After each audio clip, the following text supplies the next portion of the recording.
Hello, welcome to Wings to Love. ഈ വീഡിയോയിൽ MEG4 block 1 second unit ആയിട്ടുള്ള looking at ഡാറ്റയാണ് നമ്മൾ ഡീൽ ചെയ്യുന്നത്. അതിൽ ഫസ്റ്റ് യൂണിറ്റിൽ നമ്മൾ സെഷൂരിയൻ പ്രിൻസിപ്പിൾസും കാര്യങ്ങളും ഒക്കെ അതേപോലെ അമേരിക്കയിലും യൂറോപ്പിൽ ഉണ്ടായ സ്ട്രക്ചറലിസത്തിൻ്റെ കുറച്ച് ഒരു ഇൻട്രൊഡക്ഷൻ പാർട്ടൊക്കെ ആയിരുന്നു പ്രൊവൈഡ് ചെയ്തിട്ടുണ്ടായിരുന്നത്. സോ ഈ ഒരു വീഡിയോയിൽ അമേരിക്കൻ സ്ട്രക്ചറലിസമാണ് നമ്മൾ ഡീൽ ചെയ്യാൻ പോകുന്നത്. സോ അമേരിക്കൻ സ്ട്രക്ചറലിസം മെയിൻലി നമ്മൾ പറയുന്നത് ബ്ലൂംഫീൽഡിനെ കുറിച്ചിട്ടാണ് കേട്ടോ ഇതിൽ പറയാനുള്ളത്. സോ ഫസ്റ്റ് ചാപ്റ്റർ എന്ന് പറയുന്നത് difference between American and European structuralism. ഞാൻ ചെറിയ പോയിൻ്റായിട്ട് എന്താണ് അതിൽ കണ്ടൻറ്റ് ഉള്ളതെന്ന് മാത്രമേ ഇതിൽ പറയുന്നുള്ളൂ കേട്ടോ. ആൻഡ് നമ്മുടെ അമേരിക്കൻ സ്ട്രക്ചറിലും മറ്റ് നമ്മുടെ യൂറോപ്പിനെ കൺസിഡർ ചെയ്യുമ്പോൾ ഒറ്റയ്ക്ക് വളർന്നു വന്നിട്ടുള്ളതായിരുന്നു കേട്ടോ. ആൻഡ് യൂറോപ്യൻ സ്ട്രക്ചർ എന്ന് പറഞ്ഞാൽ സെഷ്യൂറാണ് ഡെവലപ്പ് ചെയ്തിട്ട് അതിൽ മെയിൻലി ആയിട്ട് മീനിങ് ടു ബി സെൻട്രലായിട്ട് മീനിങ്ങിനെയാണ് കൺസിഡർ ചെയ്യുന്നത്. ഇനി അമേരിക്ക ആണെങ്കിൽ ബ്ലൂംഫീൽഡാണ് അത് ഡെവലപ്ഡ് ആയിട്ടുള്ള ഡിസ്ക്രിപ്റ്റീവ് ലിംഗ്വിസ്റ്റിക് എന്ന് പറയുന്നുണ്ട്. നമ്മുടെ അമേരിക്കൻ സ്ട്രക്ചറലിസത്തിന് ഡിസ്ക്രിപ്റ്റീവ് ലിംഗ്വിസ്റ്റിക്സ് എന്നൊക്കെ പറയുന്നുണ്ട് കേട്ടോ.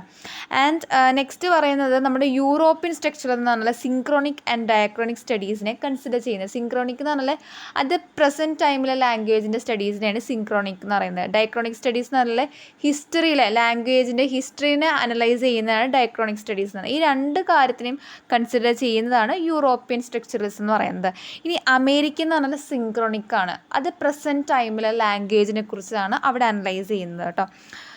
ആൻഡ് ഈ ഒരു കുറച്ച് കാര്യങ്ങളൊക്കെയാണ് യൂറോപ്യൻ ആൻഡ് അമേരിക്കൻ സ്ട്രക്ചറലിസത്തിൻ്റെ ഒരു ഡിഫറൻസ് എന്ന് പറയുന്നത്. കൂടുതലായിട്ടുള്ള കാര്യങ്ങൾ ടെക്സ്റ്റിൽ ഡിസ്ക്രൈബ് ചെയ്തിട്ടുണ്ട്. അപ്പോൾ കൂടുതൽ ഡീറ്റെയിൽസിന് വേണ്ടി മസ്റ്റായിട്ട് അതൊന്ന് റീഡ് ചെയ്യുക. അമേരിക്കൻ സ്ട്രക്ചറലിസം നമ്മൾ അനലൈസ് ചെയ്യുമ്പോൾ നമ്മൾ മസ്റ്റായിട്ടും എടുത്ത് പറയേണ്ട ഒരു ഫിഗറാണ് സാപ്പിയർ എന്ന് പറയുന്നത്.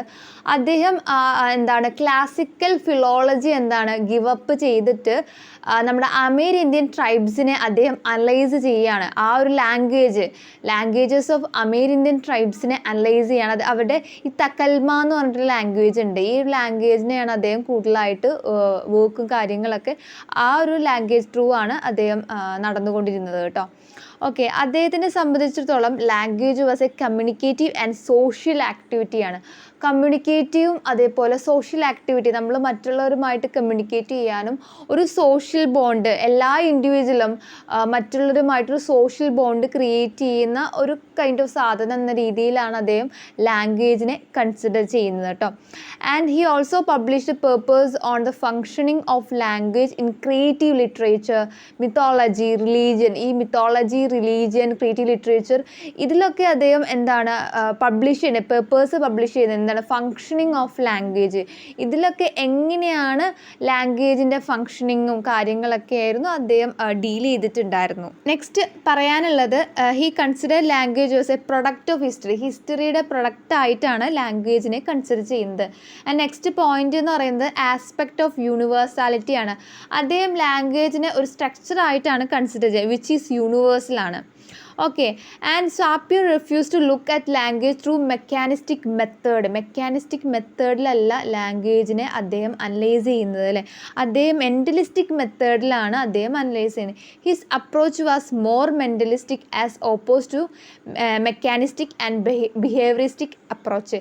മെക്കാനിസ്റ്റിക് അതേപോലെ ബിഹേവിയറിസ്റ്റിക് അപ്രോച്ചിനെ അദ്ദേഹം ഓപ്പോസ് ചെയ്തിട്ട് അദ്ദേഹം ഒരു മെൻ്റലിസ്റ്റിക് വേയിലാണ് ലാംഗ്വേജിനെ അനലൈസ് ചെയ്യുന്നത്. എന്നുവെച്ചാൽ relationship between language and mind എന്ന രീതിയിലാണ് അദ്ദേഹം പറയുന്നത് കേട്ടോ. തുടർന്ന് അദ്ദേഹത്തിൻ്റെ സ്റ്റുഡൻറ്റ് ബെഞ്ചമിൻ വോഫ് ഈ ഒരു ഐഡിയ ഡെവലപ്ഡ് ആക്കിയിട്ട് ഒരു ഹൈപ്പോത്തിസിസ് ക്രിയേറ്റ് ചെയ്തിട്ടുണ്ട്. അതിനെ സാപ്പിയർ വോഫ് ഹൈപ്പോത്തിസിസ് എന്നാണ് അറിയപ്പെടുന്നത്. സോ ഇത്രയും കാര്യമാണ് സാപ്പിയറിനെ കുറിച്ച് പറയാനുള്ളത്. കൂടുതലായിട്ട് നിങ്ങൾക്ക് കുറച്ചുകൂടി മനസ്സിലാക്കാൻ വേണ്ടി ഈ ഒരു ടെക്സ്റ്റ് റീഡ് ചെയ്യാം കേട്ടോ. സോ ഇതാണ് സാപ്പിയറിനെ കുറിച്ച് പറയാനുള്ളത്. ഇനി നമ്മൾ നെക്സ്റ്റ് അനലൈസ് ചെയ്യുന്ന ഫിഗർ എന്ന് പറയുന്നത് ബ്ലൂംഫീൽഡാണ് കേട്ടോ. നമ്മുടെ സാപ്പിയർ എന്ന് പറഞ്ഞാൽ മെൻ്റലിസ്റ്റിക് മെത്തേഡിലാണ് ലാംഗ്വേജിനെ അനലൈസ് ചെയ്യുന്നത്. ബട്ട് നമ്മുടെ ബ്ലൂംഫീൽഡ് എന്ന് പറയുന്നത് ബിഹേവിയറിസ്റ്റിക് മെത്തേഡിലാണ് കേട്ടോ. The mechanism of Bloomfield was closely related to behaviourism in psychology. And അദ്ദേഹത്തിൻ്റെ ഒരു സ്റ്റിമുലസ് റെസ്പോൺസ് സ്കീമിനെ കുറിച്ചിട്ട് ഇവിടെ പറയുന്നുണ്ട് കേട്ടോ. അതിൽ ജാക്ക് ആൻഡ് ജില്ലിൻ്റെ സ്റ്റോറി ത്രൂ ആണ് ഇത് അനലൈസ് ചെയ്യുന്നത്, സ്റ്റിമുലസ് ആൻഡ് റെസ്പോൺസ്. ഒരു ജാക്കും ജില്ലും എന്താണ് വാക്കിംഗ് ഡൗൺ ദ ലൈൻ. അപ്പോൾ ജില്ല എന്താണ് ഒരു ആപ്പിൾ കാണുകയാണ്. അപ്പോൾ ആപ്പിൾ കാണുമ്പോൾ അവൾക്ക് വിശക്കുന്നുണ്ട്. അവൾ എന്താണ് ഈ ഒരു കാര്യം ജാക്കിനോട് പറയുകയാണ്. ജാക്ക് എന്താണ് മരത്തിൽ കയറിയിട്ട് ആപ്പിൾ കൊടുക്കുകയാണ് ആൻഡ് ജില്ല് കഴിക്കുകയാണ്. ഇതാണ് ഈ സ്റ്റോറി എന്ന് പറയുന്നത്. ഇതിലുണ്ടാകുന്ന സ്റ്റിമുലസും റെസ്പോൺസിൻ്റെ ആ ഒരു റോളും കാര്യങ്ങളാണ് ഇനി പറയാൻ പോകുന്നത്. ഫസ്റ്റ് ഉണ്ടാകുന്ന സ്റ്റിമുലസ് എന്ന് പറയുന്നത് നമ്മുടെ ജില്ലിന് എന്താണ് വിശക്കുകയാണ് അല്ലേ. അതാണ് സ്റ്റിമുലസ് എന്ന് പറയുന്നത്. ഈ സ്റ്റിമുലസ് ഉണ്ടാകുമ്പോൾ എന്താണ് ഇവള് നമ്മുടെ ജാക്കിനോട് ഒരു കാര്യം പറയുന്നുണ്ട് അല്ലേ. എന്ത് കാര്യമാണ് പറയുന്നത്? ഒരു കൈൻഡ് ഓഫ് വോക്കൽ മൂവ്മെൻ്റ് ഉണ്ടല്ലോ. ഈ ഒരു സാധനം ചെയ്യണം, എനിക്ക് വിശക്കുന്നുണ്ട് അല്ലേ. ആ ഒരു കൈൻഡ് ഓഫ് സാധനമല്ല, ഈ മൂവ്മെൻറ്റ് ഓഫ് വോക്കൽ മൂവ്മെൻ്റ് ആണ് അവിടെ ഉണ്ടാകുന്ന സബ്സ്റ്റിറ്റ്യൂട്ട് ആയിട്ടുള്ള റെസ്പോൺസ്. ഓക്കെ, ഈ സബ്സ്റ്റിറ്റ്യൂട്ട് റെസ്പോൺസിന് ഒരു സ്റ്റിമുലസ് ഉണ്ടാവുന്നുണ്ട്. എന്ന് വെച്ചാൽ നമ്മുടെ ജാക്ക് എന്താണ് ഈ ജില്ല് പറയുന്ന കാര്യങ്ങൾ കേൾക്കുന്നുണ്ട്. ഇതിനെ സബ്സ്റ്റിറ്റ്യൂട്ട് റെസ്പോൺസ് എന്ന് പറയുന്നത്. ഇതിൻ്റെ ഫലമായിട്ടാണ് നമ്മുടെ ജാക്ക് എന്താണ് ആ ആപ്പിൾ കൊടുത്തിട്ട് ആപ്പിൾ എന്താണ് മരത്തുമ്മ കയറിയിട്ട് നമ്മുടെ ആർക്ക് കൊടുക്കുന്നത്? ജില്ലിന് കൊടുക്കുന്നത്. സോ ഇതാണ് ആദ്യം ഒരു സ്റ്റിമുലസ് ഉണ്ടാകുന്നുണ്ട്, അതിനായിട്ടുള്ള സബ്സ്റ്റിറ്റ്യൂട്ടായിട്ട് റെസ്പോൺസ് ഉണ്ടാകുന്നുണ്ട്, പിന്നെ അതിന് സബ്സ്റ്റിറ്റ്യൂട്ടായിട്ട് സ്റ്റിമുലസ് ഉണ്ടാകുന്നുണ്ട്, പിന്നെ റെസ്പോൺസ് ഉണ്ടാകുന്നുണ്ട്. ഈ ഒരു മെത്തേഡിലാണ് ഇത് പോകുന്നത് കേട്ടോ. സോ ഈ ഒരു സ്റ്റോറി ജാക്ക് ആൻഡ് ജില്ലിൻ്റെ സ്റ്റോറി ത്രൂ ആണ് ഈ stimulus response schematic usage of ലാംഗ്വേജിനെ അനലൈസ് ചെയ്യുന്നത്. ഇത് ക്ലിയർ ആയി എന്ന് വിശ്വസിക്കുന്നുണ്ട്.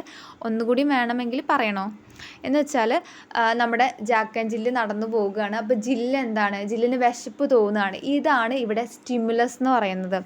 സോ ഈ സ്റ്റിമുലസ് ക്രിയേറ്റ് ചെയ്യുമ്പോൾ നമ്മുടെ ജില്ല് ജാക്കിനോട് ഇത് മാങ്ങ വേണം, മാങ്ങല്ല ആപ്പിൾ വേണം എന്ന് പറയുന്ന ഒരു കാര്യം പറയുന്നുണ്ട്. ഈ ഒരു പറയുകയാണ് ചെയ്യുന്നത് അല്ലേ.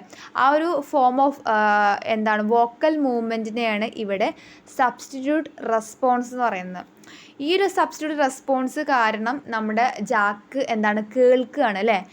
ഈ പറയുന്ന കാര്യങ്ങൾ കേൾക്കുന്നുണ്ട്. ഇതിനെയാണ് സബ്സ്റ്റിറ്റ്യൂട്ട് സ്റ്റിമുലസ്. ഈ സ്റ്റിമുലസ് ഉണ്ടായത് കൊണ്ടാണ് ജാക്ക് മരത്തിൽ കയറിയിട്ട് ആപ്പിൾ പറിക്കുന്നത്. ഇതാണ് റെസ്പോൺസ്. നെക്സ്റ്റ് പറയാനുള്ളത് ബ്ലൂംഫീൽഡിയൻ മെത്തഡോളജിയാണ്, which is rooted in behaviourist psychology. Behaviourist സൈക്കോളജിയിൽ റൂട്ടഡ് ആണ്. അതേപോലെ ഇത് സയൻറ്റിഫിക് സ്റ്റഡി ഓഫ് ലാംഗ്വേജിനെയാണ് എംഫസൈസ് ചെയ്യുന്നത്. ഇത് മെയിൻലി ഫോർമൽ സ്ട്രക്ചർ ഓഫ് ലാംഗ്വേജിനെയാണ് ഫോക്കസ് ചെയ്യുന്നത് റാദർ ദാൻ മീനിങ്ങിനേക്കാളും കൂടുതലായിട്ട് ആ ഒരു സ്ട്രക്ചറിനെ, ആ ലാംഗ്വേജിൻ്റെ സ്ട്രക്ചറിനെയാണ് അത് ഫോക്കസ് ചെയ്യുന്നത്. ആൻഡ് ഇതിൽ മെയിനായിട്ടുള്ള ക്യാരക്ടറിസ്റ്റിക് എന്ന് പറഞ്ഞാൽ ബിഹേവിയറിസം ആണ് അല്ലേ. സോ ബ്ലൂംഫീൽഡ്സ് മെത്തഡോളജി അലൈൻസ് വിത്ത് ബിഹേവിയറിസ്റ്റ് സൈക്കോളജി അല്ലേ. ആ ഒരു ഒബ്സർവബിളും അതേപോലെ മെഷറബിൾ ആയിട്ടുള്ള ആ ബിഹേവിയറിസാണ് അവർ ഫോക്കസ് ചെയ്യുന്നത്. അതിൽ മെൻ്റലിസ്റ്റിക് മെത്തേഡിലല്ല, മൈൻഡിനല്ല അവർ ഫോക്കസ് ചെയ്യുന്നത്. അവർ ആ മെഷറബിൾ അതേപോലെ ഒബ്സർവ് ചെയ്യാൻ പറ്റുന്ന ആ ഒരു കൈൻഡ് ഓഫ് ബിഹേവേഴ്സിനെയാണ് അവർ ഫോക്കസ് ചെയ്യുന്നത്, ഒരിക്കലും മൈൻഡിനല്ല.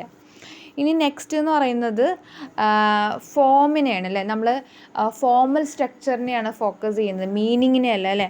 It avoids mentalistic concept like meaning, consciousness, thought in the analysis of language. ലാംഗ്വേജിൻ്റെ അനലൈസിൽ അത് ആ ഒരു കോൺഷ്യസ്നെസ് നമുക്കുണ്ടാകുന്ന തോട്ടിനെയൊക്കെ റിജക്റ്റ് ചെയ്യുന്നുണ്ട്.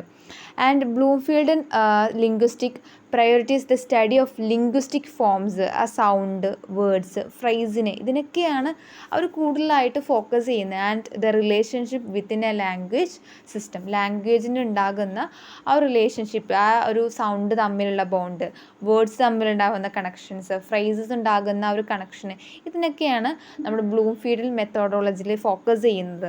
ഓക്കെ, പിന്നെ പറയാനുള്ള സ്റ്റിമുലസ് റെസ്പോൺസ് നമ്മൾ ഓൾറെഡി പറഞ്ഞിട്ടുണ്ടാകുന്നത്. സ്റ്റിമുലസ് ക്രിയേറ്റ് ചെയ്യുമ്പോഴാണ് അതിന് ആപ്റ്റ് ആയിട്ടുള്ള റെസ്പോൺസ് ഉണ്ടാകുന്നത്.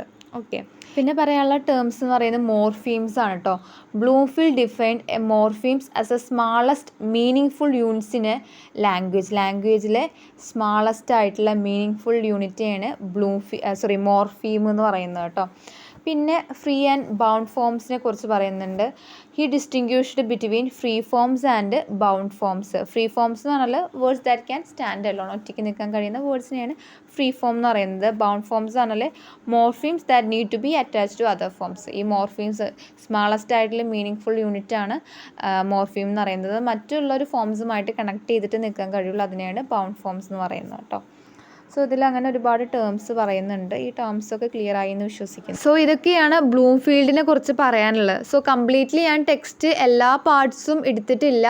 അതിൽ എന്താണ് ബ്ലൂംഫീൽഡിനെ കുറിച്ച് നിങ്ങൾക്ക് എക്സാമിന് ബ്ലൂംഫീൽഡിനെ കുറിച്ച് ചോദിക്കുകയാണെങ്കിൽ എന്താണ് എഴുതേണ്ടി വരിക എന്നുള്ളത് കുറച്ചൊരു ഹിൻറ്റ് മാത്രമാണ് ഈ ഒരു വീഡിയോയിൽ പ്രൊവൈഡ് ചെയ്യുന്നത് കേട്ടോ. സോ ഈ ഒരു വീഡിയോയോട് കൂടി നമ്മുടെ സെക്കൻഡ് യൂണിറ്റ് കംപ്ലീറ്റഡ് ആണ്. നിങ്ങൾക്ക് എന്തെങ്കിലും ഇനി ഡൗട്ടോ ക്ലാരിഫിക്കേഷൻസോ ഉണ്ടെങ്കിൽ കമൻറ്റ് സെക്ഷനിൽ ചോദിക്കാവുന്നതാണ്. So that's all about this video. Thank you. Have a nice day.